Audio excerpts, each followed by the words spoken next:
Salutations. C'est une vidéo pour inviter le monde à la marche du 13 mars à Montréal. 770 Sherbrooke, je crois que c'est ouest. Et on essaie d'inviter le plus de gens possible pour manifester notre mécontentement auprès du gouvernement vis-à-vis des prises de décision qui sont effectuées. De mon côté, ce que je vois, c'est qu'il y a des variants au virus et que peut-être que la vaccination va être capable de contenir l'autre variant, l'autre souche de variant. Ça reste à déterminer encore officiellement. Il y a une étude sur 8 personnes qui ont été faites. Sur 8 personnes, c'est pas une grosse étude. Qu'est-ce que je pourrais dire? Je pourrais dire qu'il va certainement avoir d'autres variants de ce virus-là et qu'il faut s'y préparer et que c'est pas en se cachant et en imprimant de l'argent au niveau mondial qu'il va faire une inflation galopante qui va régler les problèmes du monde. Donc, à un moment donné, comme individu, comme société, il faut faire face aux problèmes. Donc, à notre département directement ici au Québec, je demanderais de penser à ouvrir une espèce d'hôpital de fortune qui traiterait uniquement du COVID. Et j'inviterais aussi la population mondiale à penser à d'autres solutions que la vaccination. On sait que la maladie peut être traitée par la prise de médicaments buccaux, et que les gens, c'est pas la grande catastrophe, la grande hécatombe, le monde qui tombe malade ne meurt pas nécessairement, c'est plus les personnes âgées, les personnes à risque qui vont décéder. Bon, c'est très triste. Sauf qu'il faut penser à faire face à la maladie, à retrouver nos activités normales de fonctionnement pour que la société continue à fonctionner normalement, si on veut vivre normalement, parce qu'on peut pas vivre normalement, c'est une situation qui d'ailleurs aurait dû durer que quelques mois, ça dure 1 an, on vit une grande dépression collective à cause de ça, ça peut plus durer. Donc, c'est pour ces raisons que je vous invite à la marche du 13 mars à Montréal. Et j'invite les gens en région de faire des efforts, de se déplacer. C'est ça, on viendrait profiter de Montréal un peu, en tout cas de ce qu'il y a d'ouvert, de ce qu'il y a peur un peu.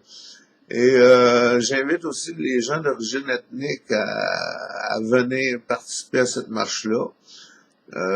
Disons qu'il y a une branche du mouvement que c'est pas des gens racistes, c'est des gens qui aiment pas trop l'immigration pour différentes raisons, comme celle du capitalisme. Ça coûte cher d'avoir une immigration non contrôlée.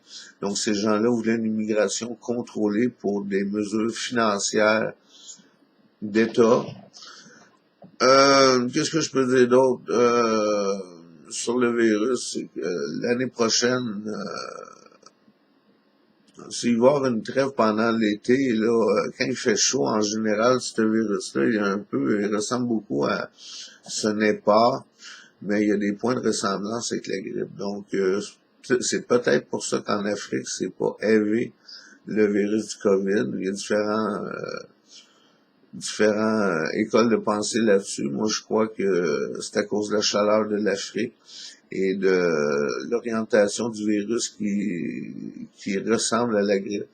Donc, cet été, ça devrait être plus beau. Je crois que le gouvernement va se dire que la vaccination est faite et que pendant l'été, là, il n'y aura pas trop de cas, tout ça. Ils vont libérer les mesures, tout ça. Mais je crois qu'en l'automne, ça va revenir avec le froid et que le gouvernement va vouloir réinsérer des mesures pas coercitives, comment que je peux bien dire ça?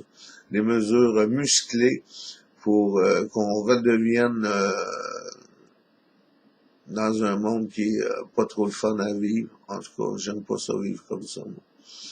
Donc, si vous voulez pas de ce monde-là, si vous voulez qu'on mette nos pilotes puis qu'on affronte le monde de la bonne façon, parce que le gouvernement veut qu'on boive leurs paroles un peu comme la Sainte Bible, c'est-à-dire que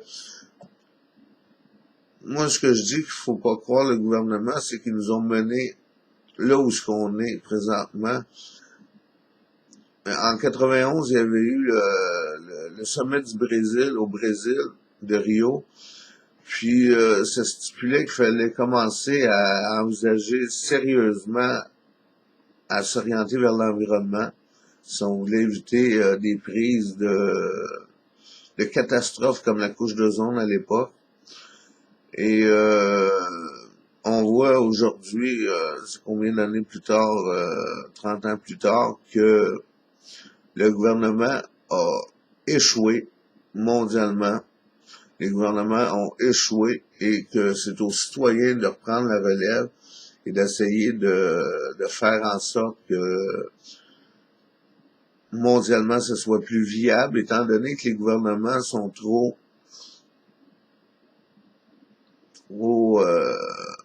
pris avec le fait qu'il faut qu'ils récompensent les gens qui les ont élus, qui ont fait qu'ils soient élus. Grosso modo, c'est le même, on n'entrera pas là-dedans, puis il y en a d'autres qui seraient meilleurs que moi pour parler de ça.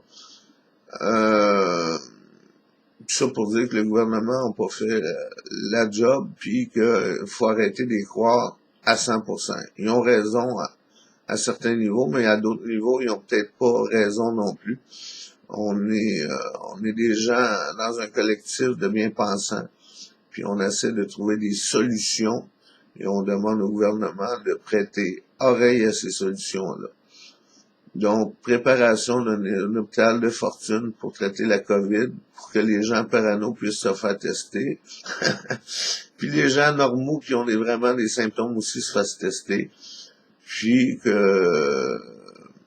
qu'on puisse traiter uniquement de ce problème-là majeur-là. Puis qu'on fasse des recherches aussi à l'échelle mondiale sur la prise de médication de type normal, classique, et non pas vaccinal. Peut-être que le vaccin, c'est pas la solution ultime. Moi, ce que je dis, c'est pas d'arrêter les recherches sur la vaccination, mais c'est de faire d'autres recherches sur d'autres types de façons de traiter cette maladie-là. Pas cette maladie-là, mais ce virus-là, qui est une forme de maladie, si on veut. Bon, 7 minutes 35, j'ai parlé pas mal, moi. Je suis pas un gros parleur. Donc, je vous invite à Montréal, le 13 mars, c'est à 1h, rue Sherbrooke.